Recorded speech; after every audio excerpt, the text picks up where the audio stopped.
First, tonight I'd like to thank the Islamic Center for hosting this event and Sultan for offering the fine food that we had.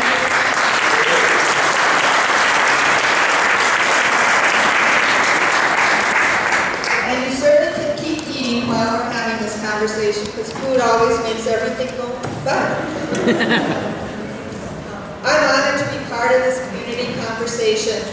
A little bit about myself and how I got to where I am today. I grew up in Detroit and went from kindergarten through 12th grade through high school in a Lutheran school in the Detroit area. My husband, who's here with me tonight as well, John, he also grew up in Detroit and went through a Catholic school from kindergarten through 12th grade. And then we met, and that became pretty much the unity of the first time that we had to combine religions together, which back 30-some years ago, without giving away how long we've been married and known each other, which is a long time, that did cause a consternation with our families. And so we went through some of those difficulties at that time. But as we went on to the University of Michigan, I myself, for the first time after having grown up in a very sheltered kind of religious community that stuck with their own, was exposed to friends who participated in their Jewish culture, and it was part of their daily life, and it soon became part of my daily life. And those experiences that we had in Ann Arbor, in Madison, Wisconsin, and now in East Lansing have really enriched our lives in ways beyond what we could really put into words. And we value that in this community there is such diversity and interrelationships between all these different cultures, many of which are based on strong religious values and instruction. As we move forward, our children have grown up also in this community, and I always like to tell the story of how my youngest said to me, after being in a certain community in the west side of Michigan, and it was a very small rural community, and she just looked at me and she said, "Mom, thank you so much for letting us live in East Lansing." She said, "This is like the best place ever to live." And she has gone on to be much more tolerant of other people, and she has really been that next generation, what we want in all of our children, to assimilate, work together, and have mutual respect for everybody's beliefs. So with that, we're going to we're going to talk tonight about religion and politics. I won't say that I've had too many experiences where my religion has interfered with my politics, because it's just a little city here, and we don't really, it's because we have such tolerance here, nobody has really looked to that and tried to attack that in any way like we have in other places. But for me, in some ways, having a church behind me, people have looked to me and understood that that's important. And I think for me, having strong moral values that are grounded in my Lutheran upbringing has helped me to learn tolerance and patience, which are probably the key things in being on the East Lansing City Council and dealing with people. Tolerance and patience. Yeah. So we'll move on to our discussion tonight and have you meet the panel, and I'll start with letting them introduce themselves. Hi, I'm Frank Ravitch. I'm a professor at Michigan State University College of Law. I'm having to now chair in law and religion, so I deal a lot with law and religion issues, and it's a pleasure to be here. I'm Hartig, and I am the Director of Advocacy and Public Support for Lutheran Social Services of Michigan.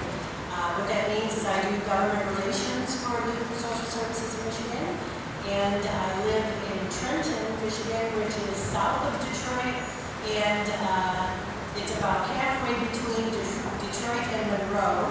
You know where that is? We're very near to Dearborn, and I have some of the best Arabic food in my community. I'm happy to have some hummus tonight for dinner. Thank you. Well, I'm Mohammad, or Mohammad, and I'm an assistant professor of religious studies, focusing on Islam, and I'll leave it at that. Okay, our first part of the evening will be Dr. Ravitch, who's a professor of law and the Walter H. Stowers Chair of Law and Religion at MSU. We didn't go into that, but I'll started with a brief history of religion and politics in the United States. Dr. Ravitch. Doing law and religion and spending most of my days dealing with religion and politics in the United States is one of the things that's too seldom done is the building of bridges. It's very easy to tear them down with the soundbite in the media. It's very easy to take a bridge down, but a well-built bridge really can support people going over it time and time again. So it's a true pleasure and an honor to be in a room like this with people who are committed to building bridges. It's a rare pleasure, unfortunately, but very much a pleasure. When I was told I need to talk about the history of religion and politics in American law and history in 10 minutes, I thought to myself, how am I going to do this? And I came up with an answer. I won't tell you the answer because I'm from Philadelphia and it involves some colorful language. But I did actually break it down into some time periods. And since there's going to be a question and answer period, I think it would be a perfectly appropriate time for people to ask to fill in some of these blanks. But what I'm going to talk a little bit about is the time of the framers of the Constitution. I'm actually going to put my watch down because I am a law professor and I don't want to violate my time limit. The other thing I'm going to talk about is a little bit about the history between then and now, but I want to focus quite a bit on now. Because we're in a unique period in religion and politics in America. And quite honestly, having worked on both sides on the Hill and having spent a lot of time with these issues, I'm very concerned. I'm very concerned about the level of rhetoric that we have today. I'm very concerned about hate-baiting in terms of religion. I'm very concerned about the role religion is playing in politics. And as I'm going to explain, it's actually unprecedented despite some very horrible periods in American history. So I'm going to, in terms of religion and politics. At the time of the framers, there's a sense, if you listen to one side or the other of the legal debate, there's the sense that either the framers were just devout separationists, they believed absolute separation of church and state, or you get the other view, which you hear very frequently, maybe, I don't know, say on Fox News, which is basically, the framers were, this was a Christian nation, and the framers, they wanted it to be Christian, and this, that, or the other thing. The reality is that many of the most important framers were actually deists, which means that they believed in some sort of supernatural force, didn't really see. I spent a huge amount of time in Japan and speak Japanese in a way, sort of similar to the Japanese view on religion. Yeah, there's probably something bigger out there. We'll do the different customs and traditions, but we don't really need to worry about what the bigger thing is. And that's kind of deism. It's the watchmaker God, the idea that there's something big out there, but let's not fight about it. There were a lot of Quakers, there were agnostics, there were atheist framers. There were Baptists, Congregationalists, Lutherans, Episcopalians. There was a small Jewish community, a small Catholic community, and so forth and so on. And even among these groups, not everybody shared a viewpoint. So anytime I hear anybody, including justices of the Supreme Court, start off with a decision on the Establishment Clause or the Free Exercise Clause with the idea this is the intent of the framers, I know immediately that what is going to follow is, we have children in the audience, I will say bovine poo-poo. Nobody knows the intent of the framers as it comes to religion. There is definitely a view, though, that what the framers didn't want, and this is why separationism does have some very strong support constitutionally, not because the framers intended it the way we do it, but because the framers were very concerned about religious factions. And James Madison wrote this in the Federalist No. 10, that factions are very likely to vex and oppress each other, and so forth. And he's very concerned about this, as were other framers. But we don't know. The one thing, unfortunately, we do know about the framers, and it's the only thing we know for sure, and it's a very sad part of American history that's often overlooked. For those of you in the audience who are Catholic, it's that they were very anti-Catholic. They were very, very anti-Catholic. And it's a very sad chapter in American history that lasted well into the 1950s, anti-Catholicism. It's actually the longest tradition of religious hatred in American history. And it's something we shouldn't forget, because today we're seeing Muslims being the victims of it. Before that, we saw Jews being the victims of it. And still, anti-Catholicism and anti-Semitism exist as anti-Islamicism has grown. These are parts of American history as well. Throughout American history, though, periods of shift occurred. Religion, though, was rarely used the way it's used today. It was rarely used as a litmus test. Even in what we would call the pan-Protestant era, the era going up to like the 1880s, where really Protestantism of a variety of sorts was viewed as tolerable. During the first and second, well, during the Second Great Awakening, and so forth, we had this sort of sense, you know, politicians would say God this and God that, but they were rarely trying to push it. It was sort of this view of, well, you know, we don't really want to tick off so-and-so. And so religion was mentioned, frequently God was mentioned, but sectarianism, at least in the pan-Protestant sense, wasn't really very common. Except for in eras of, ironically, intense immigration, where if the immigrants happened to have a particular religious background, then hatred against that religion rose. Again, that was a big reason for a lot of the anti-Catholicism in the 19th century, as opposed to the 18th century. Religion didn't really play a big role in politics. Everybody, you know, if you listen to people talk about it, it's as though like this was a Christian nation for 200 years. If you look at the history, I mean, to the extent that people talked about religion in politics, it just didn't play a very big role. It was there, but it didn't play a big role. Except for in certain things, like, for example, prohibition was very heavily, we see how successful that was very heavily affected by religion. And actually, some attempts both to promote women's right to vote and to keep women from voting were supported by religion, both sides of it.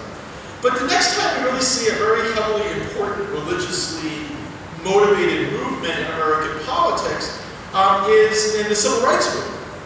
And this is, I think, a good moment in American religious politics because what we had was religion wasn't the main focus, right? Human rights was the main focus, but many of those in the Civil Rights Movement came from a variety of religious backgrounds. Every group in here was represented in the Civil Rights Movement. You can virtually not find a religious group, and it includes atheists and agnostics, who are not heavily represented in the Civil Rights Movement. But certainly Martin Luther King and others were very affected by Baptist traditions or AME, African American Methodist Church traditions. Obviously Malcolm X by Islam. There were many Jews that were heavily involved in the Civil Rights Movement, including those who were killed in Alabama, and made a movie about that. And you know, this movement was, people joined together for a common cause, like people in this room are doing. And it was a good moment. Religion was driving some people, but a commitment to pluralism and a commitment to tolerance. That seems to be what most religions in the end are trying, or maybe at least the people who started them are trying to do. You know, it was maybe a decent moment. But today, religion is one of the most divisive forces in politics. And it's very unfortunate because I don't think this is the fault of the average religious person. It's certainly not the fault of the average minister, priest, imam, rabbi. You know, most of those folks, I know my rabbi who's here tonight, and I know, you know, talking to many religious leaders, they promote tolerance. That's what they do. But the people in politics today are influenced, unfortunately, by less tolerant forces, shall we say. And what we see is religion being used by one side in the political debate in one way and by the other side in another way. And I'll close by talking a little bit about each of these two sides. And I would point out that I'm a card-carrying member of not local politicians. I'm a card-carrying member of I hate all politicians. You know, if they don't take the Constitution seriously, I don't like them, and since none of them take the Constitution all that seriously, actually Obama does, he's a kind of law professor, but he can't get anything done anyway because both sides in Congress is owned to the other. But so anyway, I don't really tend to take sides in political division, or at least that's what I say when I speak publicly. What I'm going to say is that on the Republican side, I'm very troubled. I was once a Republican. I'm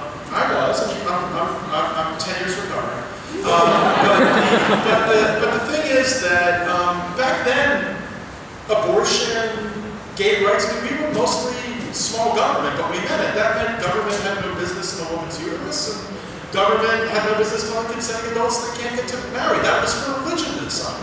That was for individuals' faith and moral guidance to decide. It was not government's business. And those issues were viewed as too divisive. We didn't talk about them because people had very strong views. We were more concerned about other things. And that changed. And today, you have someone like Rick Santorum who can be taken seriously, I grew up in Pennsylvania, who can be taken seriously as a political candidate, despite some of the things he said about other religions, and I'm going to particularly mention Islam, which were patently inaccurate, patently wrong, patently discriminatory, and clearly baiting a constituency.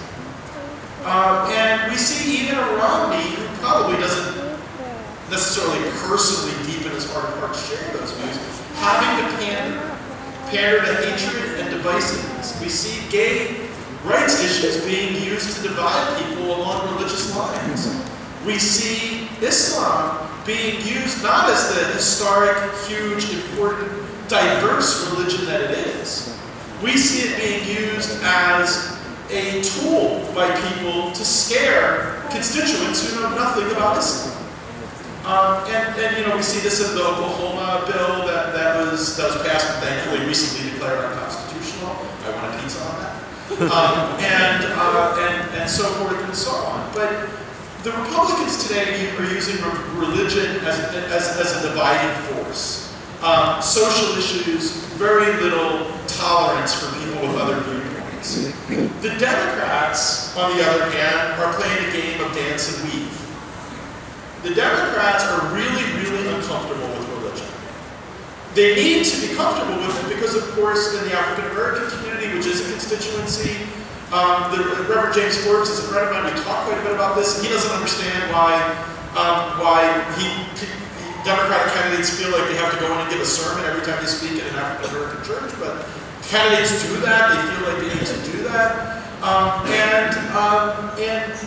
You know, the Democratic Party is much more religiously diverse, and also, you know, it's very gray when you're religiously diverse, and so you have to bob and weave.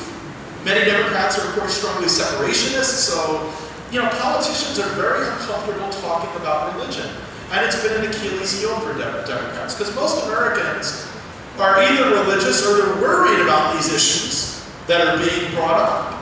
And the Democrats have not figured out a way to really talk about them. And by the way, I'm being vastly over, so obviously there are Republicans who don't do these things, and there are Democrats who do deal with these issues well. But the Democrats have lost points because they're not comfortable addressing religious issues. Religion, we're all taught, right, when we're kids. Religion, never talk about religion or politics. I mean, I'm toast, because that's what I do for a living. So I just learned a long time ago, I'm just going to make people angry, and this is the way it is. But, you know, they pay me to make people angry, that's what I'm doing. But the bottom line is that, you know, it's a concern, because we're going to go into this election cycle, and there's going to be baiting along moral and social issues. But, you know, having studied Islam, Judaism, Christianity, Buddhism, you know, and looking at a lot of different Christian sects in both Shia and Sunni Islam, you know, what troubles me is, if you look at all of these faiths, one thing that we all have in common is we're supposed to be worried about the poor. Okay? Islam, Judaism, Buddhism, Christianity, Hinduism, we all are supposed to be worried about the poor. So instead of, in politics, focusing on these issues that divide us so much, we don't have to agree that the government should help the poor or the private should help the poor. But maybe we can agree that we should talk about it, not yell about other things. And we seem to be losing sight of religion. And I'm going to end with this. The reason today is unprecedented in American politics in relation to religion is because religion is no longer religious, like it was in Martin Luther King's time, or even in the time of the framers when it was divisive. Then when people threw you in the stock because you were Lutheran and an Episcopalian and what was that, Anglican state, it was because of your religion. Today, it's because you don't agree on a political issue. which is somehow equated with religion. Or even a moral issue, which may be closer to the religious base. But you don't hold the right position on that issue. And so you're bad, or you're evil, or you're wrong. That is unprecedented in American history. And it's our era. And, you know, I guess because I'm a person of faith, I'll say this, but if you're atheist or agnostic, I respect you to say, however you would say it, like, God help us. God help us, because I don't know what it's going to be like. But I do know that however it's going to work out, whatever your faith background, the current political climate is not going to do God's will, which in my view is to help people in need. And unfortunately, I don't think those are the people that are going to get helped by either side. Thank you.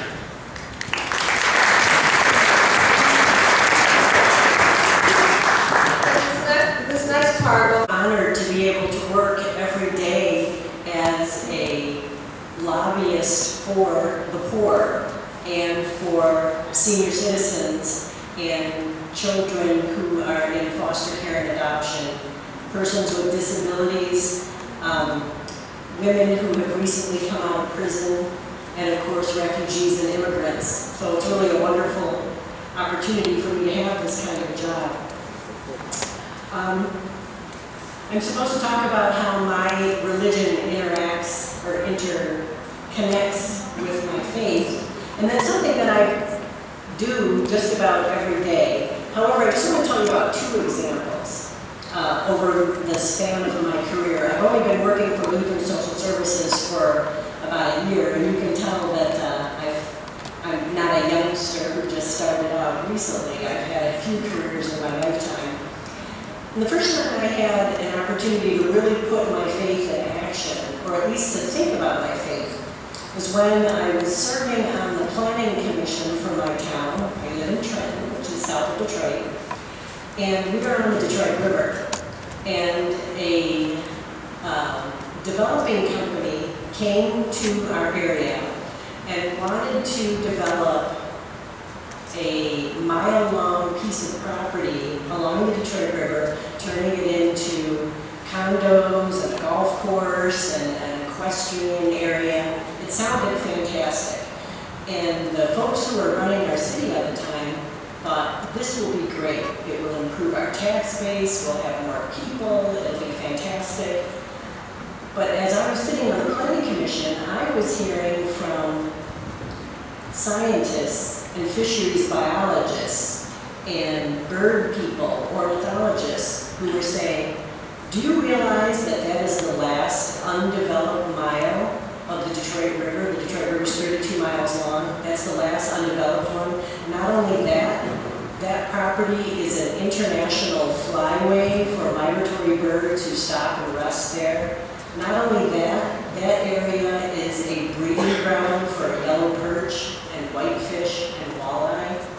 Well, of course, we didn't know that at the time. It was all private property. And so I thought to myself, as planning commissioner, what is it that I really want to think about with regard to this property? But the reason that religion came into it was because this group of developers was kind of smart. And they came in to our planning commission meeting one time. And do you remember when people would wear those bracelets that said WWJD, what would Jesus do? That really annoyed me. And I thought to myself, I don't think Jesus would take the last undeveloped mile of the Detroit River and turn it into condos on a golf course. So the mayor at the time was very enthusiastic about this. And I thought, the only thing I can do is run for mayor, run against this guy, because he wants this to be, you know, a tax base. And I think we ought to preserve it for generations, our young people, to be able to see what it's like to have all of this wildlife in the area. So I did run for mayor. Lo and behold, you know, no one was more surprised than me when I got elected. So, Your Honor, I certainly understand what you're going through. In fact, I can remember saying to our human resources director one day, when I was the mayor, This would be a great gig if it weren't for the citizens and the employees. Which is true, because everybody had problems all the time, and for some reason they think the mayor can solve all problems.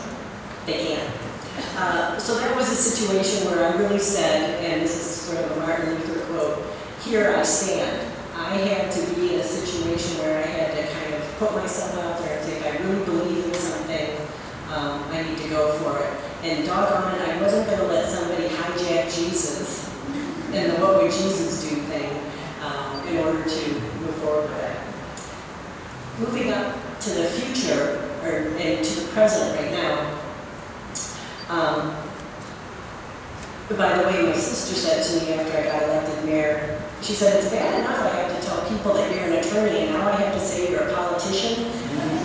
But anyway, after leaving the mayor's office, I had a great opportunity to work with Congressman John Conyers, who is a Detroit Democrat. He's been in office for many, many years. He is the only elected official who was ever endorsed by Martin Luther King Jr. He was a civil rights advocate and worked with him, had some wonderful things over the years. He had Rosa Parks working in his office. I sat at her desk when I was the district director for Mr. Conyers and learned many things from him with regard to how to be a good civil servant and take care of people. But right now, I work for Lutheran Social Services. I'm very proud of that. And the other, I told you I wanted to tell you about two things that affect my faith with how it intersects with my job. Currently, in the Michigan legislature, we have, as you know, the same party that is in charge of the House, the Senate, the governor's office, and the Supreme Court. So right now, you may also know, last year in 2011, they passed over 380 laws, which was an unprecedented number of laws. Oh, I can talk a little softer. And things are moving very quickly. Currently, in the Michigan Senate, Senate Bill 59 will amend the carrying concealed weapon law to allow individuals to bring concealed weapons into schools, places of worship, hospitals, sporting events like Joe Louis Arena,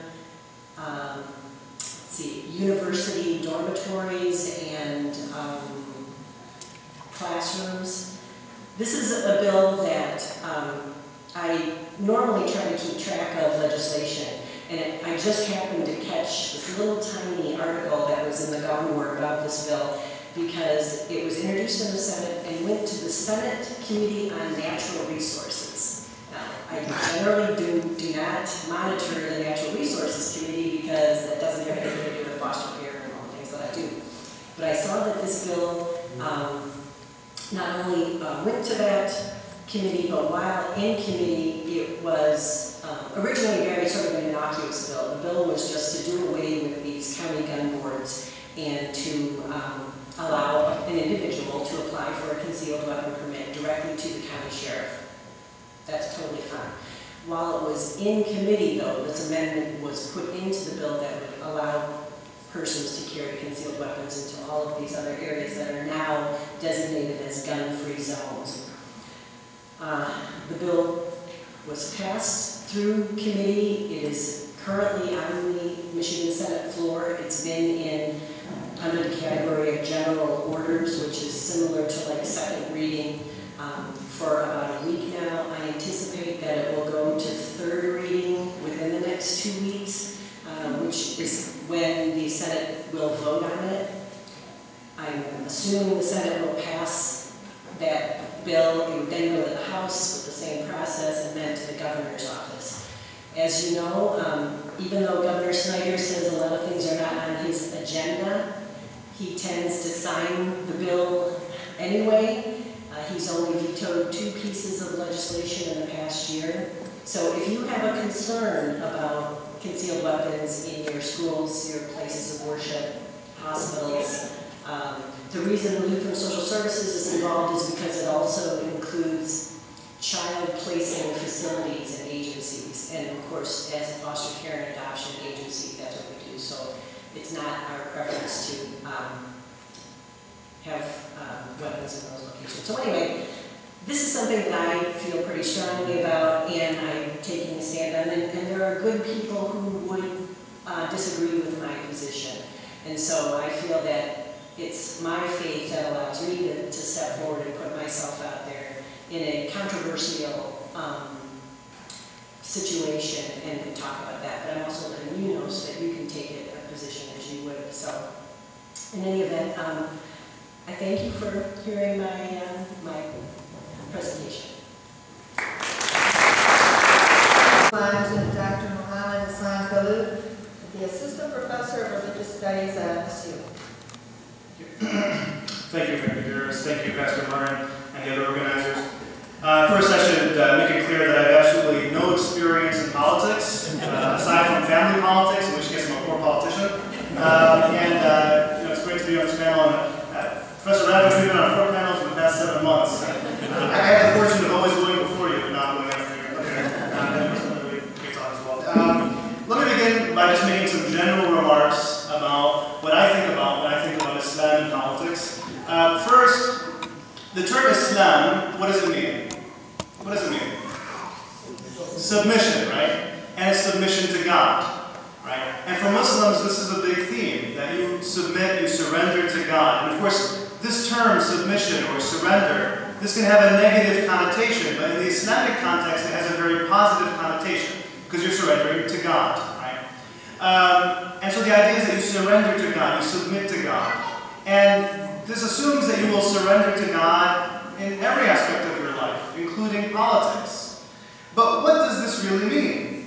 Does this mean, as some assume, that Muslims are inherently anti-democratic? Various pundits and scholars have long said that Muslims are opposed to democracy, and the proof of this is that democracies are rejected by most Muslims. So goes the claim. Hopefully the Arab Spring and other movements have debunked this myth. In fact, poll after poll has shown that democracy is extremely popular among Muslims from Morocco to Malaysia. And Muslims, regardless of whether you're talking about Arabs or Persians or Turks or South Asians or East Asians, they actually prefer democracy. They do not prefer hereditary rule and dictatorships. It's just not easy to establish a democracy when you have a powerful government that ruthlessly suppresses and even kills some of its own people, as is the case, unfortunately, in various parts of the world. That said, one is hopeful that the arduous path toward democracy will be a short one. The preference for democracy is also a characteristic of American Muslims, among both indigenous and immigrant Muslims. And American Muslims have come to play an important role in American politics. Now, on the surface, it might seem that Muslims in America, or American Muslims, should be discouraged. First, on the Democratic side, you have all this talk about Barack Hussein Obama, and there's so much concern about whether or not he's really a Muslim. And in the last presidential election, this became a hot topic, right? Is he a Muslim? And everyone had to assure us, no, don't worry, it's okay. It's okay. He is not a Muslim. Just relax.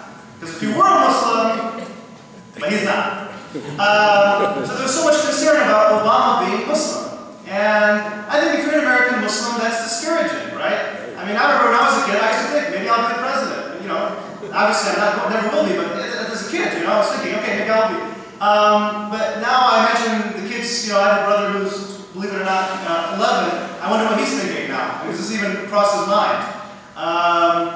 And so I think, so on the Democratic side, you have this Hussein Obama discourse. Of course, it wasn't until a Republican, Colin Powell, came along and said, who cares? But that was long after this discourse had already begun. On the Republican side, you have the Republican candidates going from George W. Bush in 2000, where he would go out of his way to make connections to Muslims.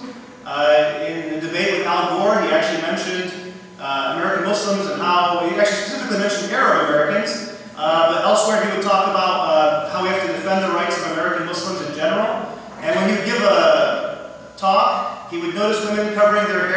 hijab, he would go to them and he would say, we believe in the same God. You go from somebody who went out of his way to make connections with Muslims, in 2000 at least, to 2011 and 12, where you have the leading Republican candidates going out of their way to criticize Islam. So it would seem that Muslims should be discouraged, but in fact Muslims are now more active than they've ever been, post 9/11. You have now, for the first time ever, Muslims in Congress. Representative Keith Ellison of Minnesota, Representative Andre Carson of Indiana. And I'm looking forward to the day when you have somebody with an Arab name get elected.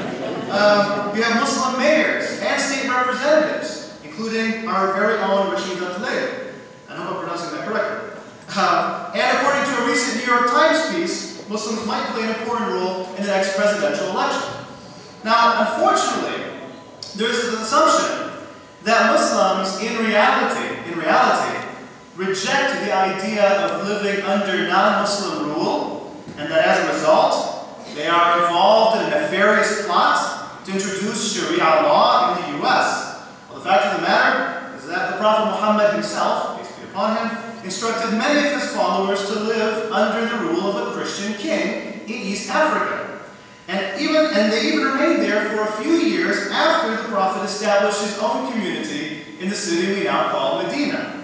So here you have Muslims living under Christian rule, even during some of the years in which the Prophet was a head of state, if you will. Of course, in the end, they decided to return to their Arabian homeland. But what they left behind was an important precedent. As for this whole Sharia law business, the big joke these days is about creeping Sharia law, right? And the idea that Sharia is somehow taking over. And the example many like to give is Dearborn, Michigan. Yes, Dearborn, with its 3 adult entertainment joints and more alcohol licensed bars and restaurants per capita than most other cities. This is according to the mayor of Dearborn. What is the evidence that Dearborn is being controlled by Sharia? Well, and maybe someone can help me with this, but here's what I've heard. I've heard 2 things at least. The first is that the McDonald's there offers halal meat. Halal is the equivalent to kosher, right? Halal meat, all right? And I think about this, is that really a big deal? I mean, I go to Kroger's all the time, and I go out of my way to look for items that have that K with the circle, right? Kosher, right? So is that really a big deal? Another thing people like to mention is the fact that in some of the schools, they will take Islamic holidays off. Well, when you have a school like Fortson High with 90% of the students being Muslim, I think it makes sense to take the time off, right? And from what I understand, you have similar policies in other cities where you have large, let's say, Jewish populations, maybe Skokie, Illinois, for example, okay? And by the way, what is Sharia? Right, this term that we throw around. Sharia is the law as God would want it. That's how Muslims understand Sharia. The law as God would want it. It's the ideal. And Muslims agree on certain fundamental features of Sharia. They agree on certain things. But they disagree on so much more. And including the issues that often make the news, right? Those issues that are really controversial. And it's perhaps no coincidence that you will not find 2 Muslim countries that have exactly the same interpretation of Sharia, right? And while we're talking about Sharia, one of the most important principles of Sharia is that you abide by the contract that you have with your country. So if you are a citizen, you are bound by the contract that you have with your country. So you have clerics overseas who don't like America. They don't like America. In fact, they'll even say, you should fight the American soldiers in Iraq, right? They say these kinds of things. And yet these same clerics, these aren't like apologists, these same clerics, they would say Muslims in the military should continue to serve in the military because they have a contract, right? So, I mean, imagine this. People who don't like America still saying, because of this idea of the contract, you should still serve in the military. This is quite profound if you think about it. And so, going back to what do I think when I think about Islam and politics, for me, the key thing is I have a responsibility to push for social justice. That, for me, is the most important thing that comes to my mind when I think of religion and politics. So for me, it's standing up for the 99%, right? It's standing up for all the Trayvon Martins of the world, right? That is what Islam, that's what I think about when I think of my Islamic duty, okay? And it also is what leads me to protest this new policy where you can spend ridiculous amounts of money on super PACs while people are starving, right? You have so many homeless people and all this money going for what? Negative ads? That's really a waste of money. So I'll close with that. Thank you.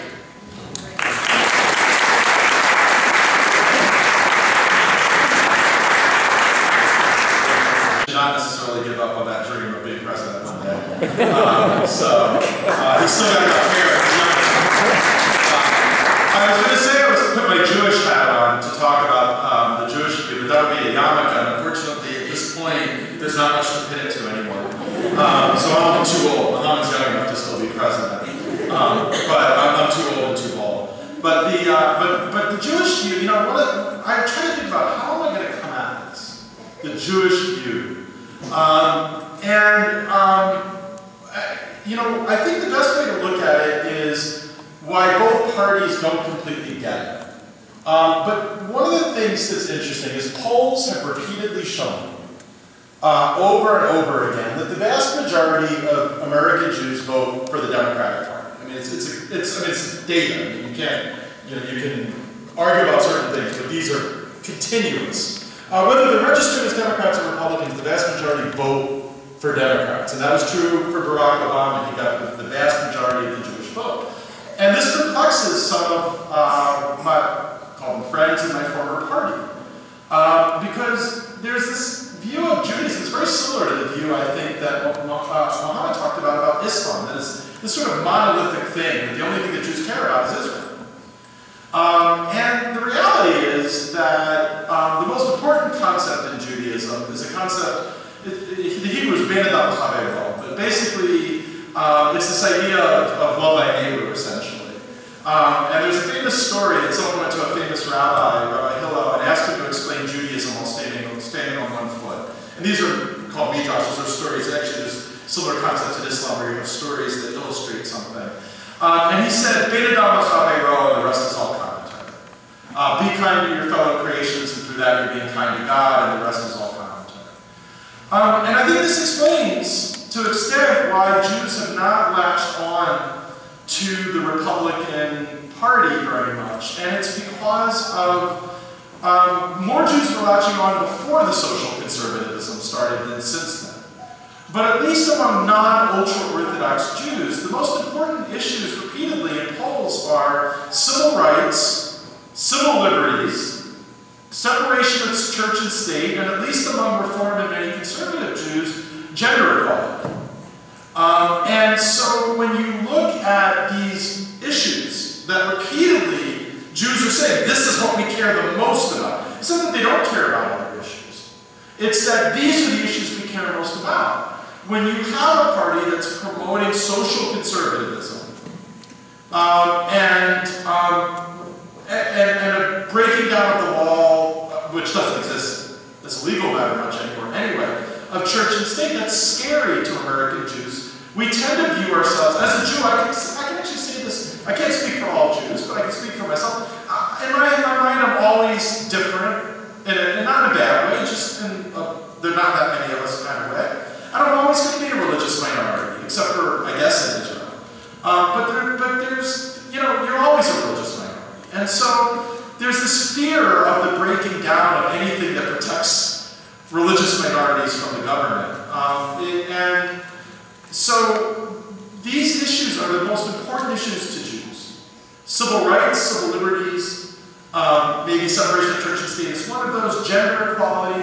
And for many Jews, the concept of tikkun olam, or helping the poor and those in need. And so the current Republican Party doesn't appeal very much.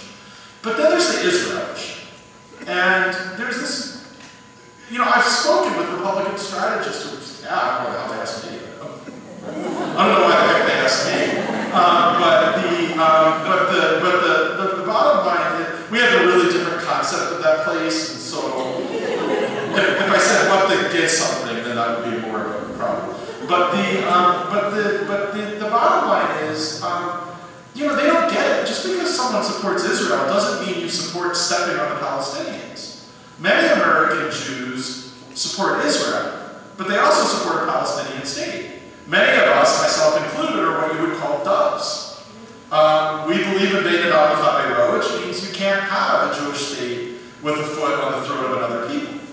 And so there are many American Jews who are very, very supportive of Israel, myself included. But that doesn't mean we're supportive of Netanyahu, and it doesn't mean we're supportive of the Republican view of Israel. It means we're supportive of having a place where if people try to wipe us out again, we can go. And a place that has a Jewish identity. But what that identity is for many American Jews is confusing. That identity can involve discrimination against other people. Because that's not, in the sense of at least many Reform and conservative Jews, that's not Judaism. And so there is a real disconnect between perceptions of the Israeli issue and how it affects Jewish voters. I will admit, I would never vote for a candidate that wanted the complete end to Israel. I couldn't do that. On the other hand, I could never vote for a candidate who said he would only support Netanyahu's views, because I believe that Palestinians deserve a homeland. So this issue is very complex. And there are many Jews who would disagree with me on the Israel issue, but would still vote for Democrats because they're more worried about closer to home. They're more worried about domestic issues, civil rights, civil liberties. If you think anti-Islamic rhetoric makes Jews happy, it's the same rhetoric that was used against Jews. It just changed it. And, Catholics as well. And, anti-Islamicism is incredibly scary to Jews. And so I think that people just don't get it. And I don't think the Democrats get it either. Because they still sometimes try to appeal solely to Jewish constituencies on the Israel issue, almost like they're apologizing if they take a dovish position. But many American pro-Israel Jews are doves. We're doves. You don't have to apologize if you're supporting peace. Actually, we would say thank you. Fewer people die. That's good. So I think that there's a lot of confusion about what American Jews think about politics. There's definitely a block of American Jews who everything is based on Israel. For some of that block, that means they'll support Obama because he supports peace. For others of those, that means they can never support a Democrat because they don't support peace. And that's true. You can't lie about constituencies within your group. But most American Jews, quite honestly, Israel just isn't probably even in the top 4 issues. Number 1, civil rights. Number 2, civil liberties, which includes church-state separation. And number 3, helping the poor, tikkun olam. After that, maybe Israel could be number 4 for many American Jews. So, my sense of it is that people don't get Jews in American politics. They don't get this. They don't understand why, if you're going to talk about gays not getting married, even for Orthodox Jews who may not believe that gays should get married, you're not going to win their vote, because if you can persecute gays, you can persecute Jews. If you can persecute Muslims, you can persecute Jews. If you can persecute Jews, you can persecute Catholics. If you can persecute Catholics, it's a big cycle. And there's that famous story. First they came for the blank, then they came for the blank, then they came for the blank, then they came for the blank, and the question is, when are they going to come for you? And that's the Jewish perspective in a way on the world. It wasn't okay to kill us, and it's not okay to kill other people. And when government gets involved in persecuting other people, that's a bad thing.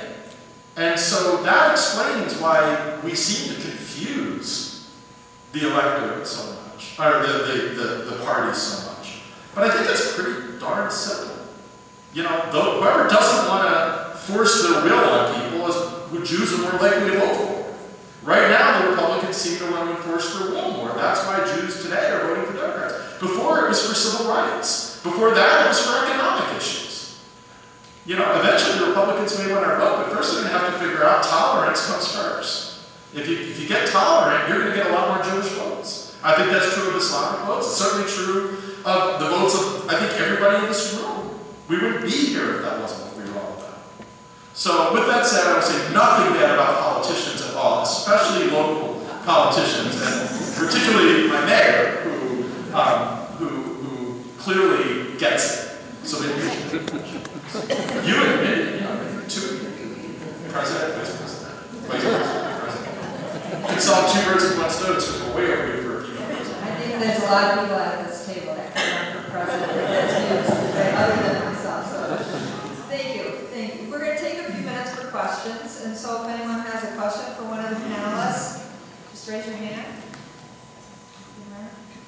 Yes, in fact. I'd like to ask the former mayor, did it get through the developers were trying to get that land? What happened? Thank you for asking that question. No, it did not get through. And I will tell you what is there now. We now have the U.S. Fish and Wildlife first ever international wildlife refuge, because as you know, it's across from Canada. And so it is called the Detroit River International Wildlife Refuge. It started out as 400 acres. It's now 5,000 acres because they've been able to purchase other lands and islands and things. And the best part, my husband has been a U.S. government employee for many, many years. He's a Great Lakes scientist. He is the wildlife refuge manager at the Detroit River. And I have nothing to do with it. It was his own qualifications. And we can thank Congressman John Dingell for introducing that legislation and pushing that forward. So please come down to Trenton and Gibraltar, Brazil. We've got some beautiful, beautiful land. There's some old hickory forests there. There's the marsh, the Humbug Marsh. You might have heard of that. We had folks from East Lansing who came down during the hearings back in the early 2000s to help us fight to keep that. So anyway, yes, thank you so much. We do have a wonderful wildlife refuge there. Other questions? Yes, Marsha. Wondering of any speaker, what can we do to work on changing the political climate as it stands today? Vote. It's the number one thing. And vote, and also, get groups of people together. This kind of thing is the most important thing. There's a lot of money out there, as was mentioned, with these super PACs and other groups that their entire goal in life is to build walls. So we got to build towers over the walls. We got to build bridges. It's a lot harder. It takes a lot more grassroots. We don't have as much money. People of tolerance in general don't have organization. That's part of being tolerant, right? We don't all think the same thing. So I would say get out there, build bridges. Build bridges with anybody you can. And just because someone may be ignorant about something, take the time to teach them if you can. And if you don't know enough to teach them, take the time to learn enough to teach them. I would add to that I think it's important that the young generation, that we as mentors to them, really point out the value of this, of coming together and standing together, because that's the generation that's really going to affect the most change for our future. And we start now when they're young, so that when they're our age and in these offices, we'll see those changes really manifest themselves. Yes, sir.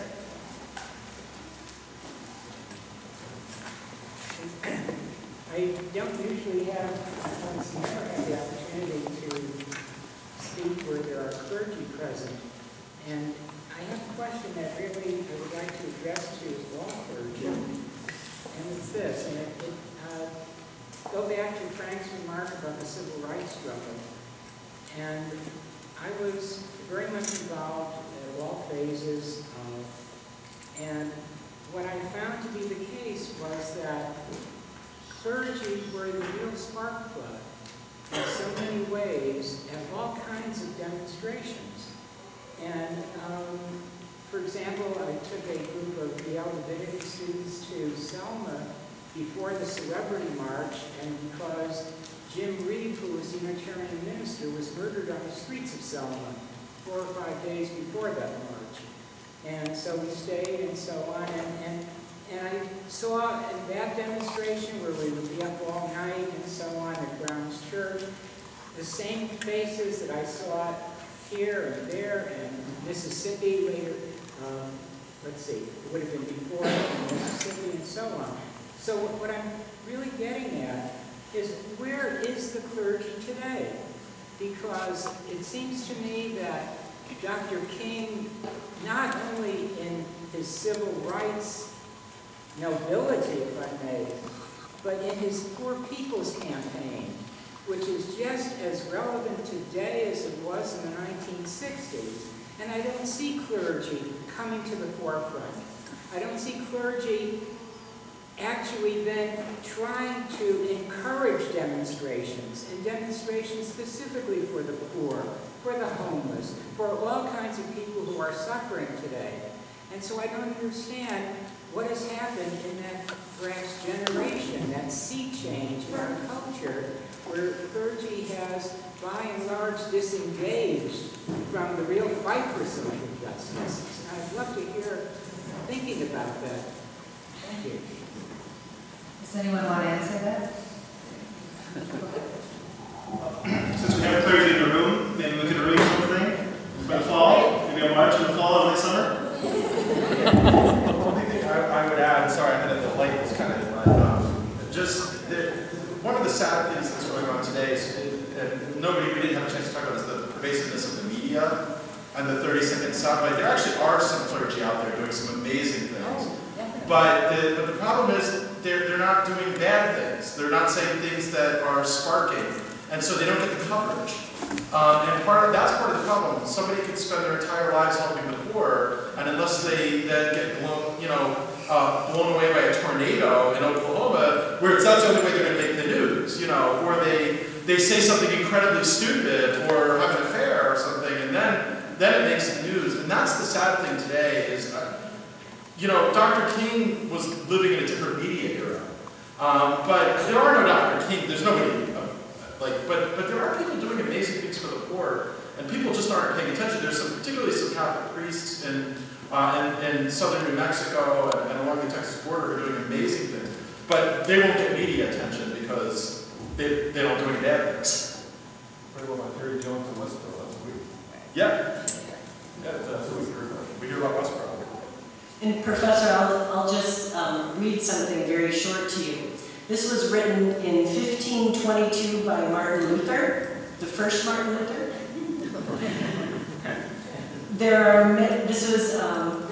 It's called Mirror of the Church Leaders. There are many bishops and preachers in this ministry, but they do not stand and serve God faithfully. On the contrary, they lie down and otherwise play with their office. These are lazy and worthless preachers because they do not tell the Prince and the Lord their sins. They lie down and snore in their office and do nothing that pertains to it except, like swine, take up room where good preachers should stand. These form the great majority. Others, however, play the hypocrite and flatter the wicked gods and strengthen them in their self-will. Still others fear for their skin and are afraid to do what they must to lose their life and their goods. All of these do not stand and are not faithful to Christ. So Martin Luther had the same arguments that we have all these pastors who should be standing up for poor people, telling the leaders of the time that they're being corrupt, they're being wicked, but instead they wanted to protect their own skin. So we just can't say pastors today aren't being as strong and robust as they should be. And we really just can't blame it on pastors either. Look at us. I mean, we're not standing up either. So all of us need to, grow a backbone and be strong. We need more of you, people marching to... The rabbi wants to talk further about this stuff. Norman, you should just talk to me about this. But, so since none of my colleagues were brave enough to get up and answer my congregant's question, I guess I will. Not only am I the rabbi of Congregation Sharet Tzedek, but also I am part of the East Lansing Area Clergy Association, which some of the colleagues who are here tonight are part of as well. And so part of what we're doing, to answer your question, Norman, is stuff like this. We are currently in the process of a number of clergy are getting together to do different programs in our community. One of those programs is to help feed the hungry and those kinds of things. And as you well know, our congregation and many of the houses of worship in our community do collections, usually for the Greater Lansing Food Bank and other organizations as well. So we are doing things, we are out there trying to convince folks to join us. Are we doing enough? No, there's never enough that can be done. There's so much to be done that we can't do it all. But we're here and we're working on it. And the organization's only 2 years old now, I think. So, so we're still just getting to know each other as well. And to me, that's one of the reasons we founded the organization, because I said, you know, I need to know who these folks are. And we have some really great clergy in our area who have joined us, and you will be hearing more from us. That's local. I can't, you know, speak for my colleagues nationally, but there are. I can just only speak for my rabbinic colleagues across the country who are really working on many of these issues that you were talking about. So, and the rest of you were chicken to not answer. Okay, I think we'll bring this to a close. And first, I want to thank our panelists for putting their faith and their conversations out here with our community together. So and passionate members of society and participants in government. So I broke into a school and taught some politics with kids. Hello there. Go ahead and have a seat. How are you? Good. Okay, well, are you interested in politics? I don't even know what that is. Okay. Would any of you like to be president one day? Okay. Yeah, why not, right? What do you think the best thing about being the president is? To not have to drive anywhere because the work is right in his house. Basically, you get to do whatever you want and make up rules for the United States. Yeah. You feel protected. You like that? Yeah, you like to have Secret Service guys? No, to make sure you don't get hurt. Right. What party do you belong to? Oh. Sophia. Family? Family? How about you guys? Jillian? A family. Family party? Yes. I'm part of the birthday party. We eat a lot of cake. A lot of cake. No wonder.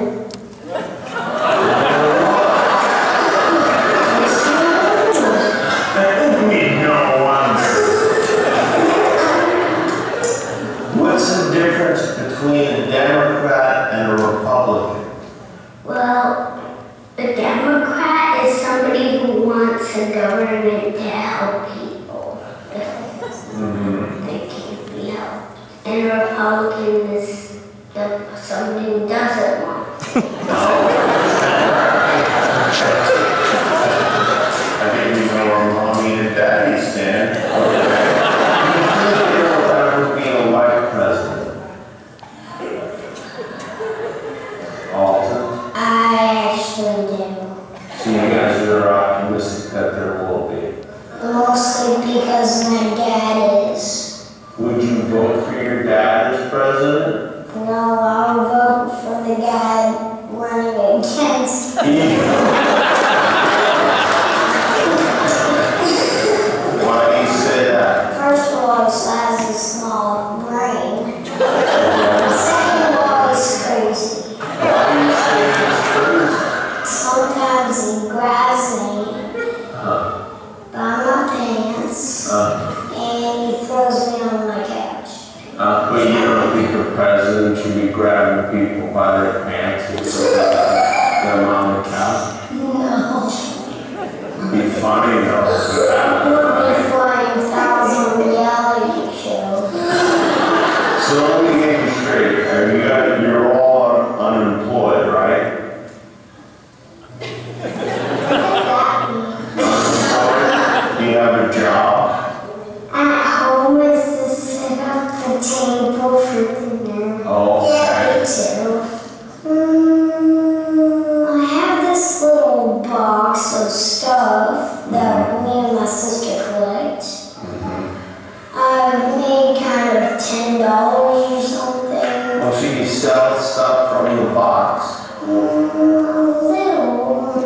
do you get the stuff?